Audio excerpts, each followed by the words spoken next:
Bienvenue à l'instant secret de l'éducation. Découvrons en quelques minutes les subtilités d'une éducation réussie. Pourquoi mon fils de 2 ans n'écoute-t-il pas quand je lui dis de ne pas faire une bêtise? L'un des secrets pour bien communiquer avec les enfants, c'est de dire ce qu'on veut et non ce qu'on ne veut pas, c'est-à-dire formuler la demande sous une forme positive.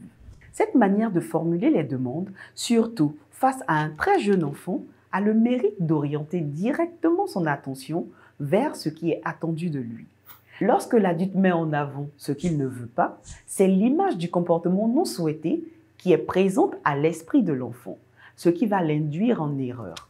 En outre, lorsque la demande exprime une interdiction, comme cela est le cas la plupart du temps avec les enfants, l'interdiction donne beaucoup plus envie de la transgresser.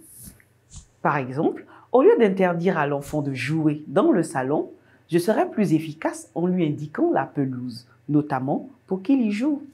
Je peux lui dire ce qu'il ne peut pas faire, mais en mettant l'accent surtout sur ce qu'il peut faire. C'est en procédant ainsi que je concilie le besoin de jouer de l'enfant et mon besoin d'avoir un séjour bien rangé avec une décoration intacte.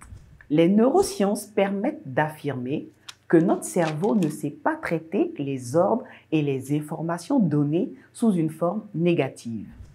Ainsi, si je vous dis « ne pensez pas à une table », cette demande formulée sous la forme négative vous enverra automatiquement à l'esprit l'image d'une table.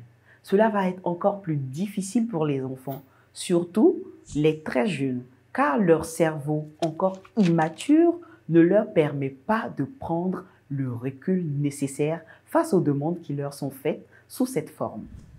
Voyons maintenant comment formuler des demandes à un jeune enfant sous une forme positive. Au lieu de dire « ne va pas sur la route », je dirais « reste près de moi ».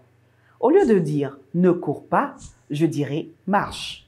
Enfin, il est bon de savoir que l'enfant, parfois entre 18 mois et 36 mois, s'oppose beaucoup. Cela fait partie de son développement. Selon les spécialistes, l'enfant à ce stade apprend à faire la différence entre ce qui est moi et ce qui ne l'est pas, ce qui explique son opposition. Parfois, le simple fait de donner le choix entre 2 options à l'enfant permettra d'éviter son opposition. Je vous donne rendez-vous pour d'autres secrets de l'éducation dans un prochain numéro.